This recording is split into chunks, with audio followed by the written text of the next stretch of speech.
Assalamualaikum warahmatullahi wabarakatuh. Perkenalkan nama saya Yininen Sulastri dengan NIM 20210410596 dari kelas Manajemen AM. Di sini saya akan mempresentasikan mengenai tugas dari mata kuliah Digital Marketing. Saya akan membahas mengenai 4 poin. Yang pertama yaitu latar belakang dari film dokumenter yang berjudul Social Dilemma. Yang kedua, dampak baik dan buruk dari penggunaan aplikasi IT. Yang ketiga, internet menjadi kebutuhan primer. Dan yang terakhir yaitu cara bijak dalam menggunakan teknologi informasi. Yang pertama yaitu latar belakang dari film dokumenter yang berjudul Social Dilemma. Film Social Dilemma secara mendalam membahas dampak sosial dari teknologi digital, terutama media sosial. Film ini mengungkapkan bagaimana penggunaan media sosial dapat berdampak negatif pada kesehatan mental individu dengan meningkatkan kecemasan, depresi, dan masalah kepercayaan diri akibat perbandingan sosial yang tidak sehat.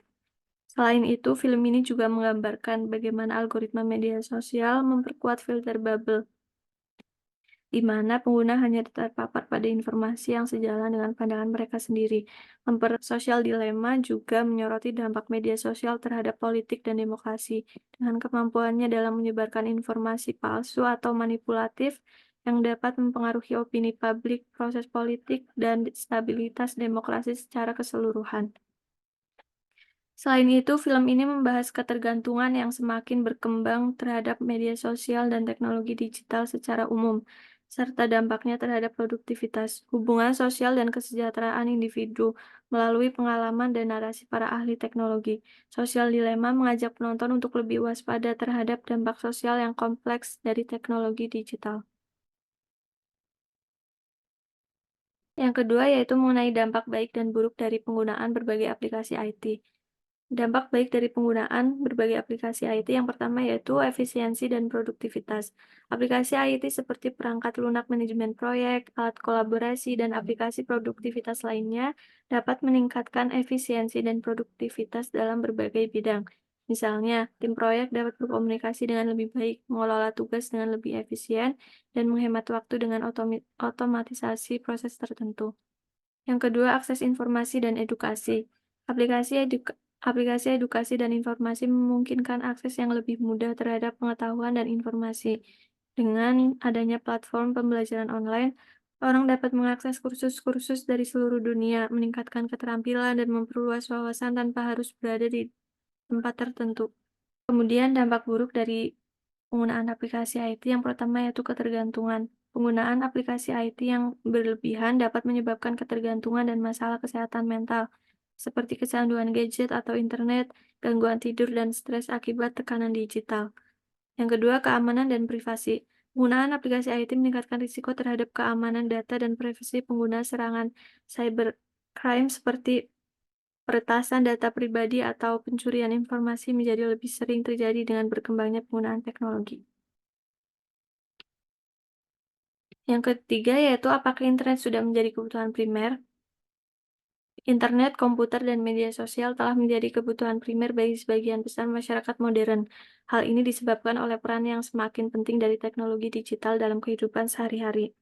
Akses internet yang cepat dan stabil memungkinkan kita untuk terhubung dengan orang lain di seluruh dunia, mengakses informasi dengan mudah, melakukan pekerjaan, hiburan, dan banyak lagi.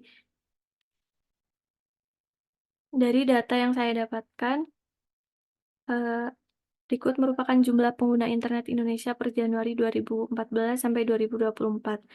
Menurut laporan We Are Social pada Januari 2024, ada 185 juta individu pengguna internet di Indonesia, setara 66,5% dari total populasi nasional yang berjumlah 278,7 juta orang. Pengguna internet di Indonesia awal tahun ini tercatat bertambah sekitar 1,5 juta orang atau naik 0,8% dibanding Januari 2023. PR sosial juga menunjukkan jumlah pengguna internet di Indonesia terus meningkat dalam sedekade terakhir. Jika dibanding Januari 2014, jumlahnya saat ini sudah bertambah sekitar 141,3 juta pengguna. Dalam 10 tahun belakangan, tingkat pertumbuhan paling tinggi tercatat pada Januari 2017, di mana jumlah pengguna internet nasional melonjak 28,4%. Sementara pertumbuhan paling lambat tercatat pada Januari 2023 yang hanya naik 0,6%. Meski begitu, masih banyak penduduk Indonesia yang belum terkoneksi internet. Menurut WR Sosial, jumlahnya mencapai 93,4 juta penduduk per awal 2024, paling banyak ketujuh secara global. Dan yang terakhir yaitu cara bijak dalam menggunakan teknologi informasi. Untuk tidak terperangkap dalam perbudakan teknologi informasi, ada beberapa prinsip bijak yang bisa diikuti. Yang pertama, batas waktu dan penggunaan.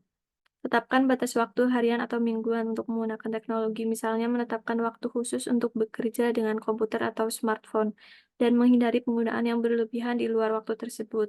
Kemudian yang kedua, prioritaskan aktivitas yang bermakna. Fokus pada aktivitas yang memberi nilai tambah dan bermanfaat secara pribadi, seperti pembelajaran, olahraga, atau interaksi sosial, daripada hanya berselancar di media sosial atau bermain game sepanjang waktu. Yang ketiga yaitu pilih konten dengan bijak.